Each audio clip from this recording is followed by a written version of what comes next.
Oh, alrighty then. So I just got back from work and I'm a little tired, but guys, with these daily videos, we're so close to 2K. We're about like 35 subs away. So let's get this bread. So I'm reacting to episode 6 and episode 7 of Castlevania because I know it's been a while. I know I haven't reacted to Castlevania as much as I really wanted to, but we're back. And you know what? Let's just jump into it. As per usual, I'll lower the audio and the visuals to avoid copyright strikes, and let's jump into it. That's a little disrespectful. God damn, she just called this thing a freaking twig.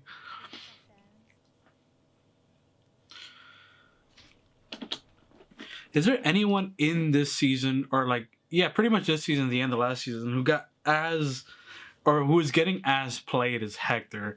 Hector is like, oh man, like I can understand, like, let's say a beautiful woman walks up to you and it's, you know, whispering sweet nothings, promises, talking you up, talking to you good, you know, it's gonna get in your head, right? But Hector's been through so much shit with the other one. Like, come on, man, Hector is just getting used. At this point, I'm just gonna vouch for that. He's just a masochist at this point. That is a gorgeous shot. Well, I guess it does look fantastic. That's to be fair. It's freaking anime, or like, you know, Castlevania nighttime, where it's like the moon is bright as the day.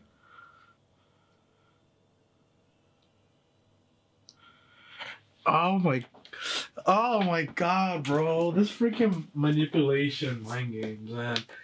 Sometimes, like, I gotta appreciate characters that do that, in the sense that, like, I don't think it's right, but for like writing's sake, it's just like, it gets so under my skin. Like, oh man. Oh man.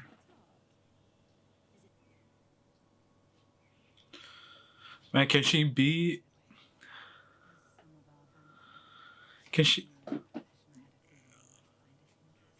Oh man, she's freaking like calling him like with like, especially like sexually. Like, it's funny because like I'm wondering how far is her blush is gonna go, because like that shot right there, like her whole cheeks were all red, bro. That's so funny.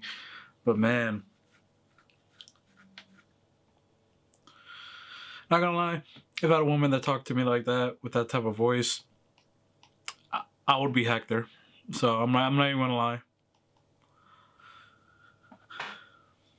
Okay, that's very foreshadowing, Trevor. Let's be honest. How can you say no to freaking Sypha when she looks at you like that on your chest, bro? Like, oh man. So it makes sense that Trevor's like not, obviously he's always been a skeptic. So whenever someone just opens up out of nowhere and tells him the whole truth, then it's, you know, it's a little sketchy.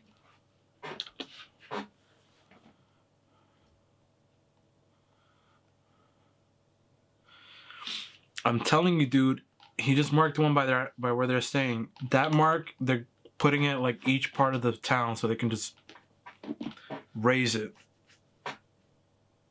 or burn it.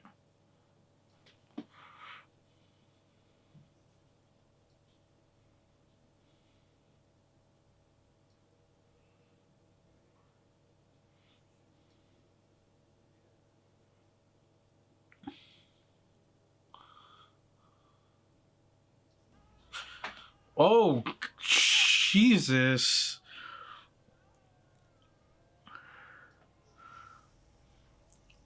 Whoa. What the hell? Wait, I just realized, is this the infinite corridor? It makes sense.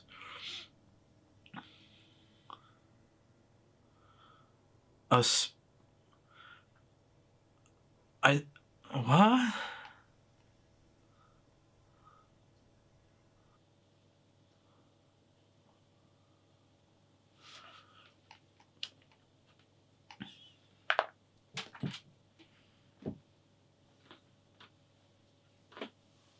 Okay. Wow, my eyes are warm.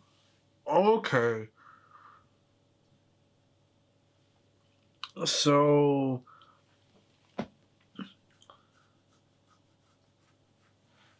okay. Nothing else to say, but that was obviously the Infinite Corridor, and that was obviously his experience and how he got the rock, I'm assuming, because it was a dream. That was so trippy. I literally just couldn't say anything.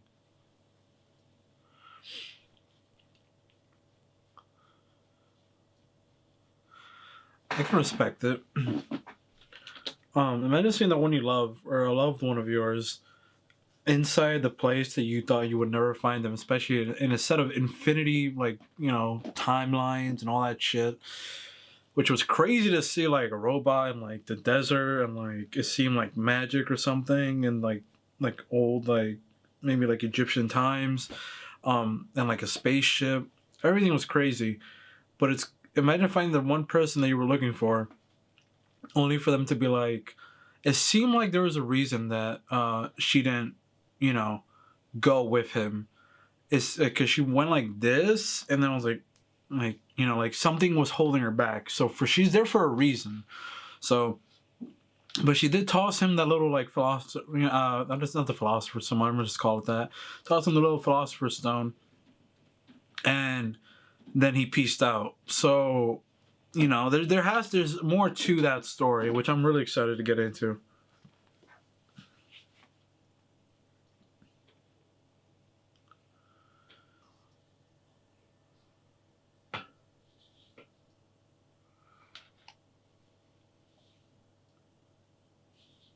Okay. I swear, if there's one thing about Castlevania, it's the king of leaving me speechless. Because Isaac is 2 for 2 when it comes to conversations. Now I love the conversation he had with Captain about humanity, and I love the conversation he just had about sin, and like the recent guy he made or thing into a demon. Um, it was very interesting because like in this period, obviously he is kind of right. I studied a little bit of philosophy. Philosophy is very spatial and very like heavy conjecture and belief, and like believing about a certain idea. Um, but in an era where, like, obviously just being honest and blunt and like factual, in an era of Christianity, it is probably not the best thing to be a philosopher at all. Especially because empires and stuff were built upon Christianity. So if one is to challenge faith, then one challenges the government. So, or the religion, right? So it's a pretty interesting and pretty deep conversation about religion and philosophy. So for me, it's like two sides of the same coin, but it's obviously depending on your viewpoint, whether you grew up religious. It all depends on your worldview and how you grew up. So I mean, without going too crazy, I'm just gonna jump into the next episode before I just talk about this. All right, just jumping into the next episode. Oh, so we're back with Alucard, and we're on episode 7. So I hope things start to move a little bit. We got a lot of characterization and stuff, but I hope we get more character progression and story progression. I mean, nope.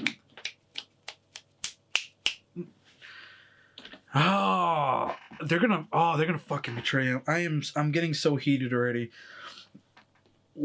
Oh, cause like one, they keep looking at each other, like, and they keep pushing this whole, we gotta move the castle. Can the thing be fixed? And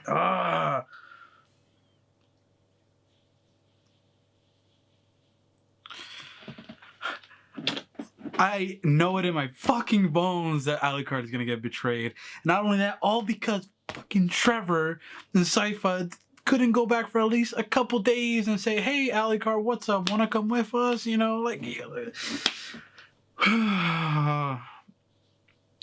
I'm just sad, man.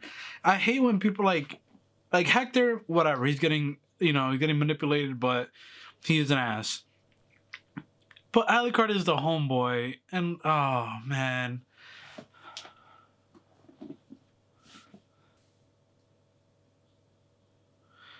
I don't, I don't trust that at all.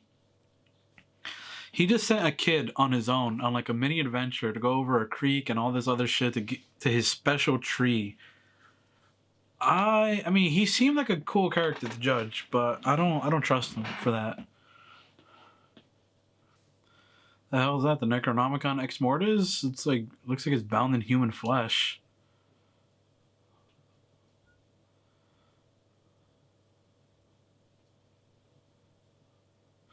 Yep, the Necronomicon.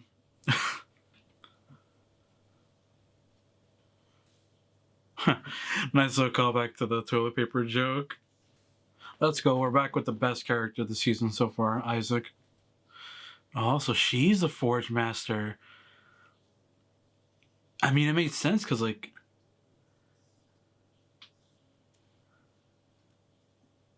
her fingernails are all like vampire like.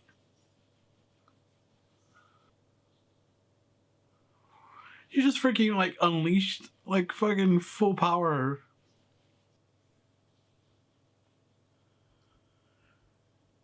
I guess I'm sensing a common theme of season 3 is obviously like dealing with betrayal, abandonment, and coming into your own with your own mindset.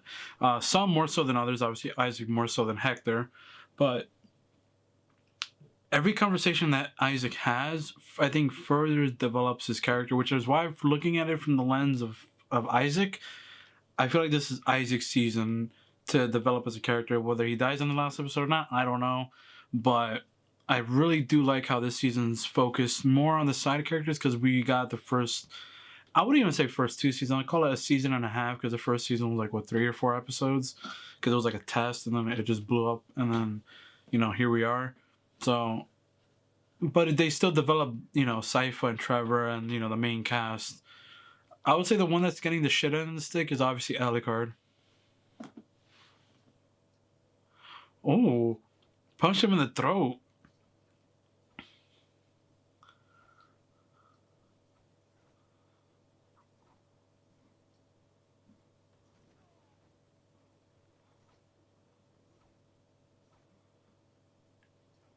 Ooh.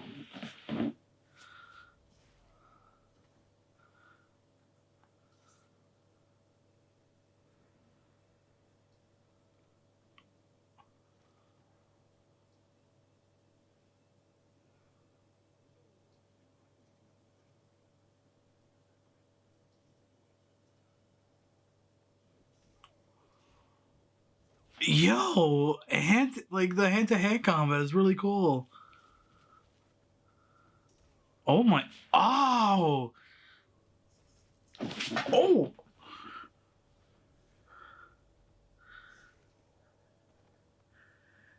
ow, oh,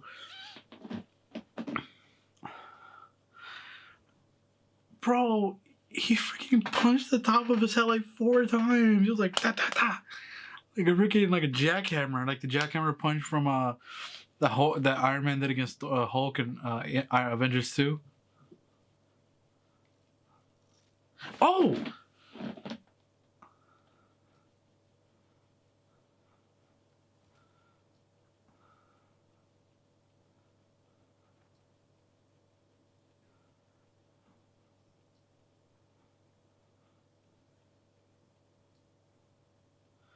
is the other one dead? I think he is. He literally contorted and broke all his bones to fit him inside that box.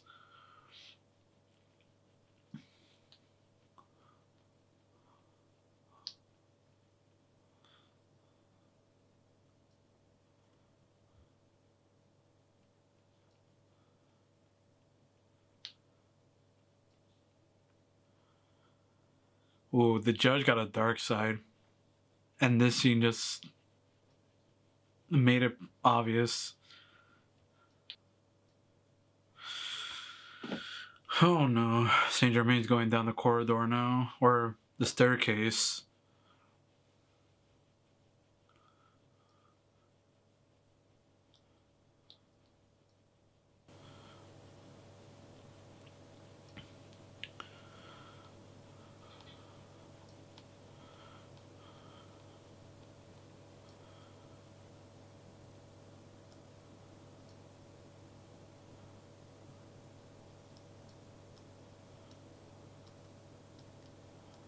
Wait, what? It's still alive.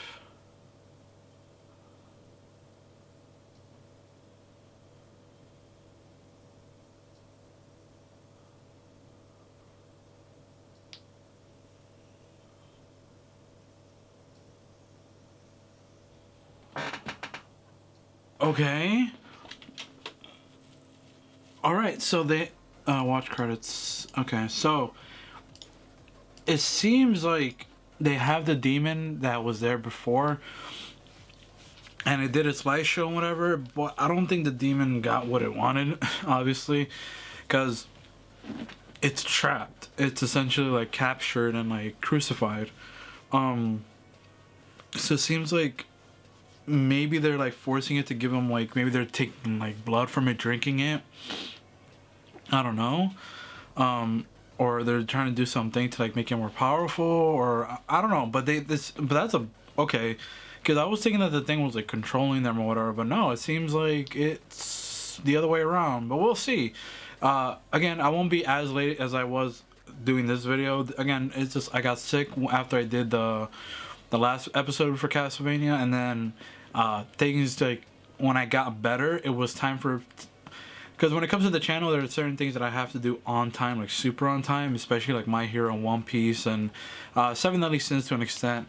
But those are like the main ones I gotta get down and start doing like on time. So when it's time to do those, I will try my best to do them, even if I'm a little sick. So I will prioritize that over like Castlevania. But I know you guys like Castlevania. You guys have been showing a lot of support for that. So obviously that's why I'm going to continue it. The thing was, I got better at the wrong time. And a lot of things started coming out, like the Nemesis trailer. Then the RE3 demo, One Piece, My Hero.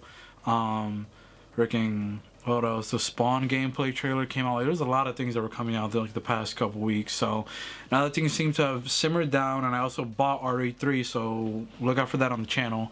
But overall, 2 pretty good episodes. Again, my favorite parts are always going to be the Isaac parts. Like he just knocks it out of the park and steals the show every time.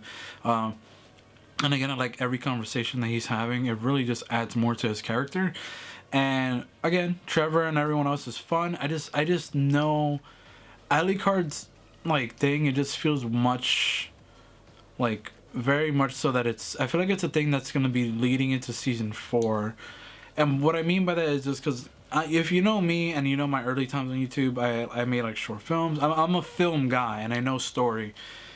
It really doesn't feel like to me at the moment that Alucard is getting enough spotlight to justify him being in this season, if you know what I mean. Like it feels like they have him, Tsumi and Taka to like springboard into the next season. Like that's probably gonna be like a season finale thing, we'll see.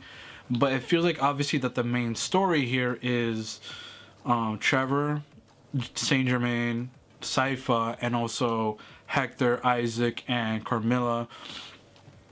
And I feel like it's gonna be an all-out war in like next season. I feel like next season is gonna be extremely crazy with like fighting, war, whatever. Like it's gonna go really crazy next season. But that's just what I feel about on the Alucard season, because he's one of my favorite characters, which makes me a little sad why we're not getting enough of him. But yeah, those two are very obviously gonna betray him. It just screams like betrayal to me.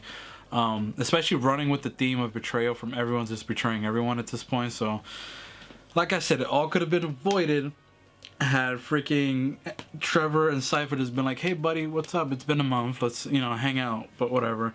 But yeah, with all that being said, really good episodes. I'll probably be back tomorrow, the day after, for episode 8 and 9. And then the finale is going to be a separate video on its own, so I can get my final thoughts on the entire season as well with it. So with all that being said, hope you guys enjoy. Make sure you leave a like, comment, subscribe for me, share the video if you enjoyed, and I'll see you on the next one. Bye, guys.